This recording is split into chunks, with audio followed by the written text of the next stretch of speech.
Welcome to How to Homeschool in Alabama, presented by Exodus Academy, a homeschool community in Lynette, Alabama.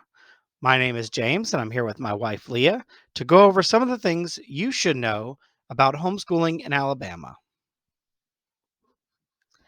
Today, we're going to cover all the basics of how to homeschool. We're going to cover ways to homeschool, curriculums, how to withdraw your student, and even local social opportunities that are here in Chambers County. So, the first thing we need to discuss is why do you want to homeschool? Your why will get you through your worst days. So, I need you to take out a notebook and list out your whys, or at least the benefits of why you want to homeschool. Now, I do have one rule. Your why should not be solely based on fear. And what does that mean? Your why should not be because I hear awful things about the public school. Why? Because fear does not keep us motivated to do things. Your why can be I want to spend more time with my kids. I want to provide the environment for my children. But it should not be fear based because fear based whys do not produce results. Now, as soon as you find out your why, you're going to write it down. And now we're going to go into how to homeschool.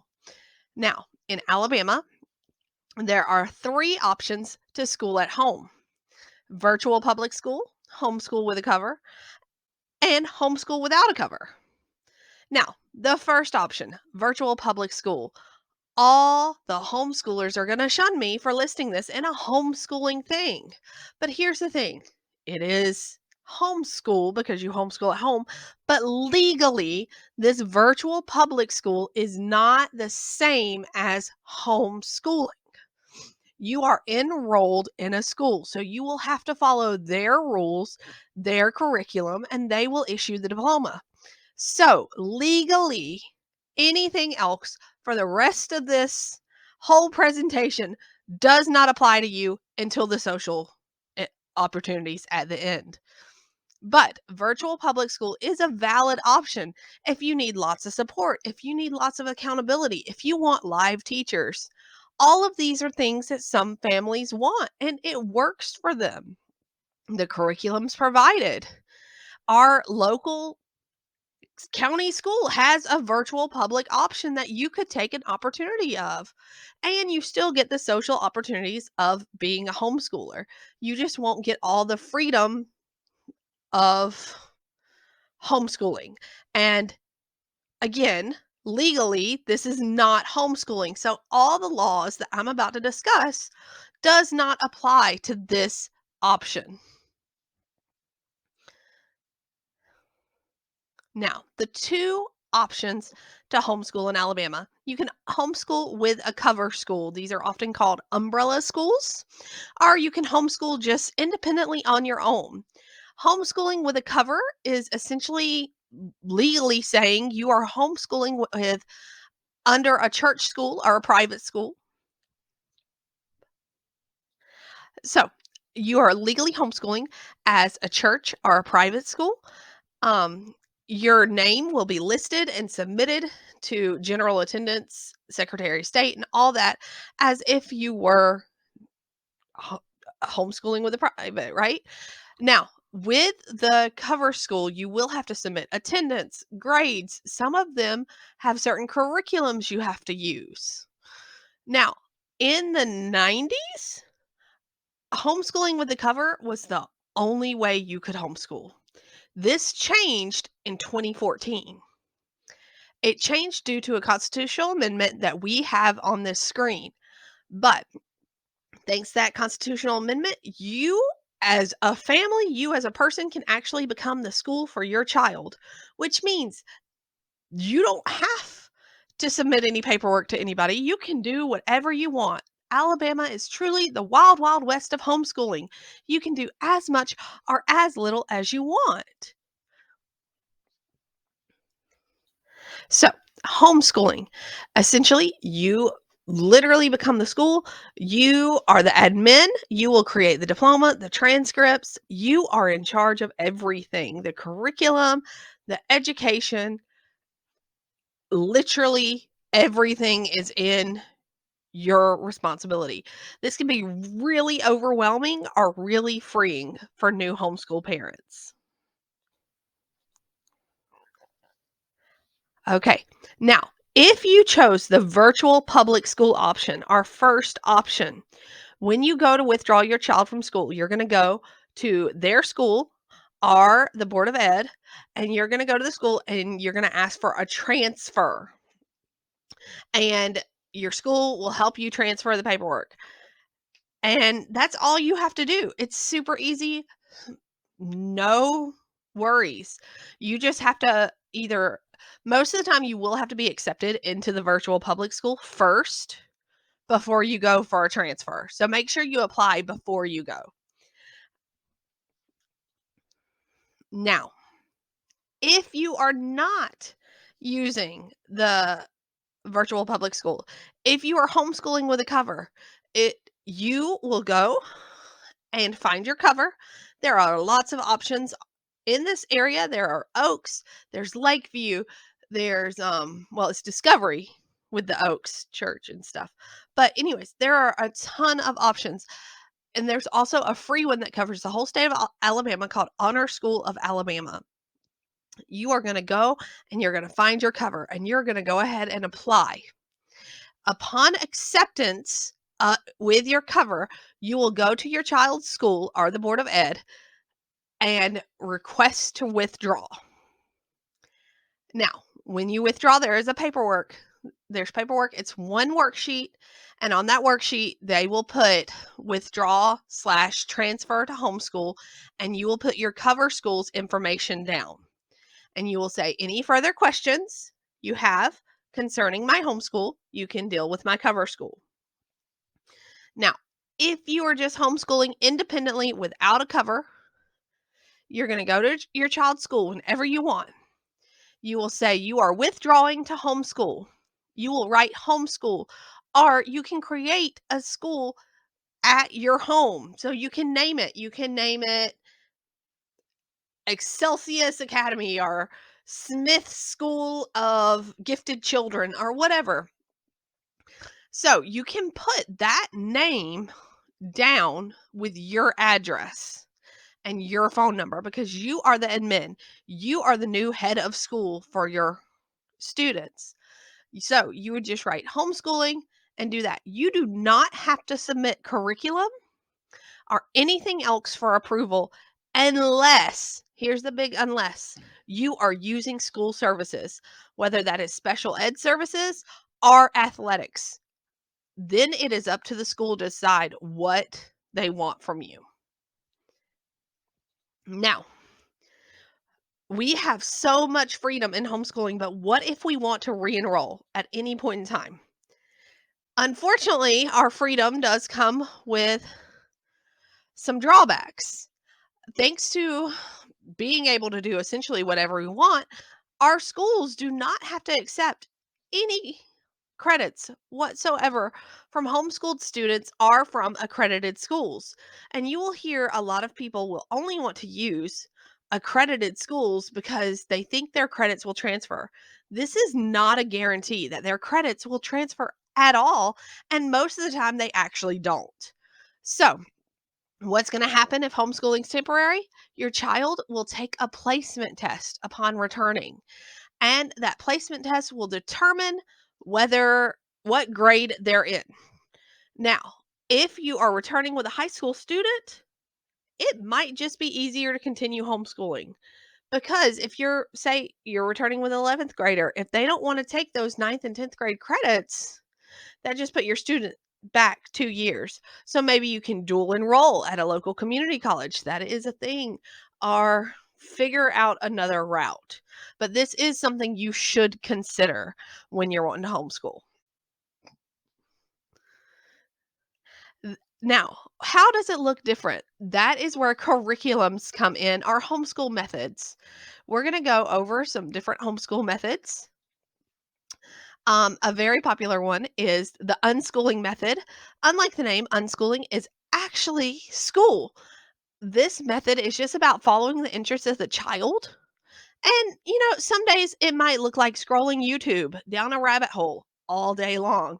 But because the kid is interested in learning, they are learning. Classical education, it's about memorization in the early years, and then it's about figuring out how to communicate in the later years.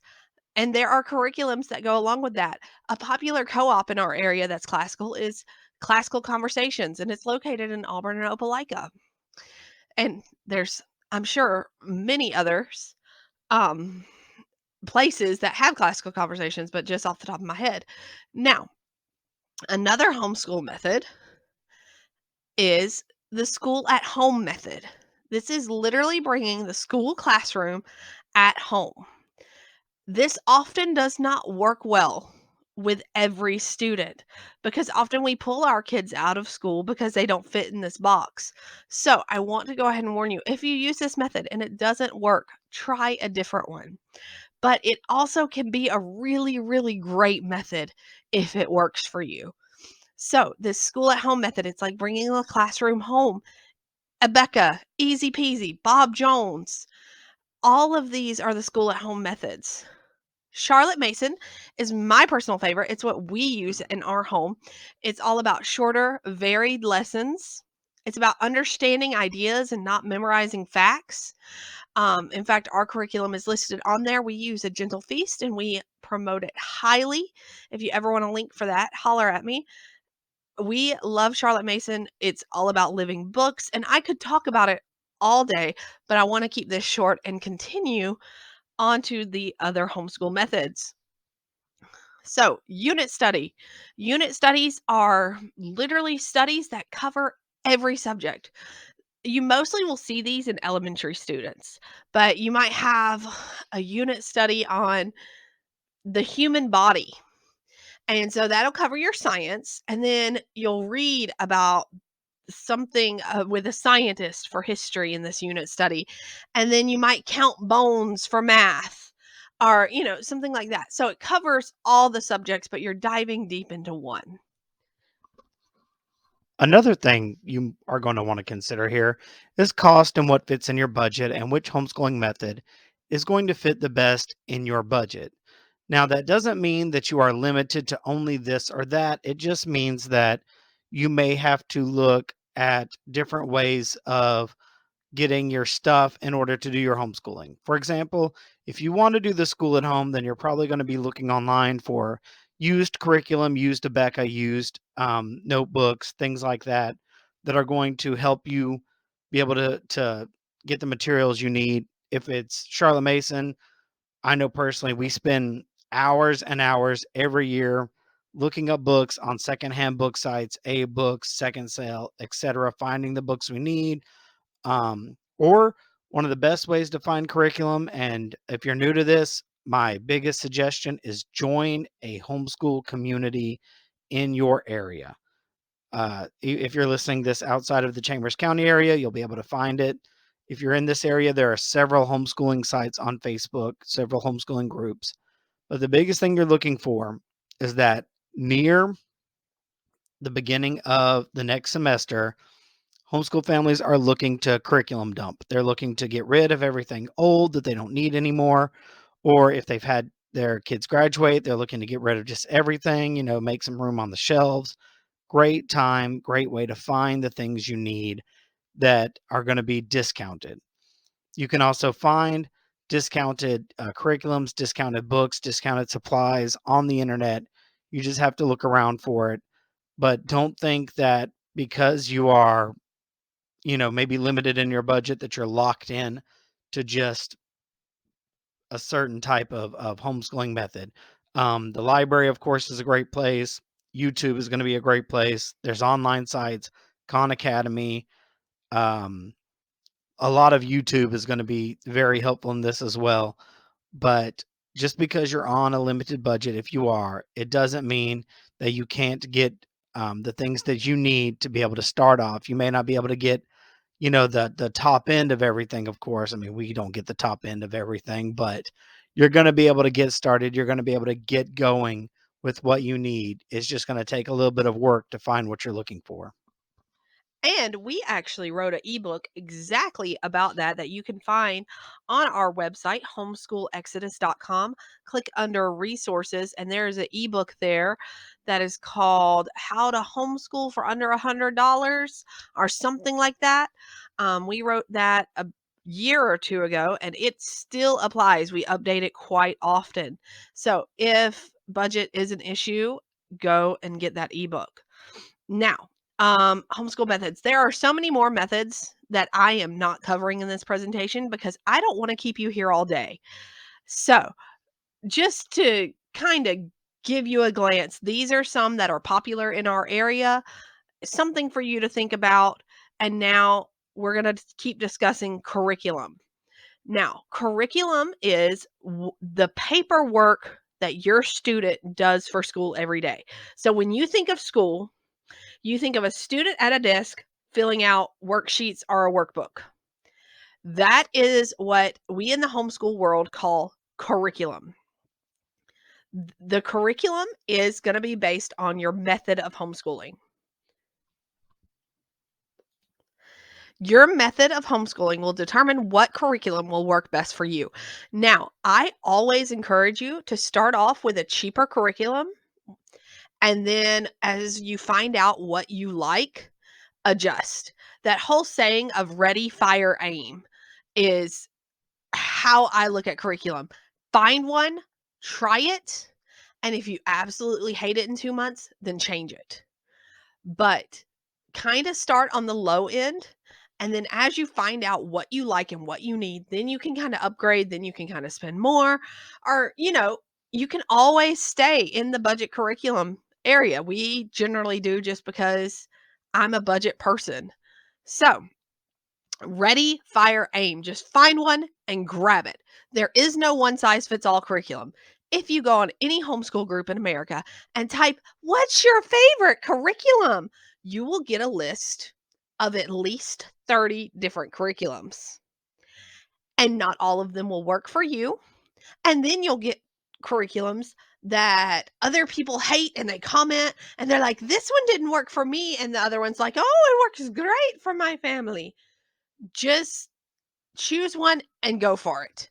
We have curriculums listed in that budget ebook as well. Or we are more than willing to send you a list of some of our favorites and some of our friends' favorites. Now, the number one fight that or the number one concern that so many parents have about homeschooling is, what about friends? What about social interaction? Now, I don't want to go into how social interaction is not sitting in a classroom quiet, forced among peer groups, but we can. Social interaction is actually being with people you want to be with, people who respect you and you respect them. So, social interactions don't always work in a public school setting. So, this will not be the same. Your social interactions are going to be out at the grocery store, at the bank, in the drive through, church. All of these are social opportunities for you. But if you want to be more purposeful about getting maybe your kids and friends their age, there are things called co ops. Co ops are a small group of parents generally sharing the teaching among their children, and they can look really different according on the co-op. Locally, we have Exodus Academy, and we offer classes, field trips, and parties, just so much for our kids here. Chambers County Co-op offers board game days where kids just get together and play board games for the afternoon. And both of these are co-ops, and they're both done very differently and excellently. Other social opportunities in our area is we have a homeschool 4-H club that meets once a month. Jurgada Martial Arts offers homeschool PE for all ages. And our library is incredible and offers different clubs and hangouts. But all of this is totally doable. I mean, we've been doing it for years. So if you have any questions, feel free to reach out. And thanks for listening from Exodus.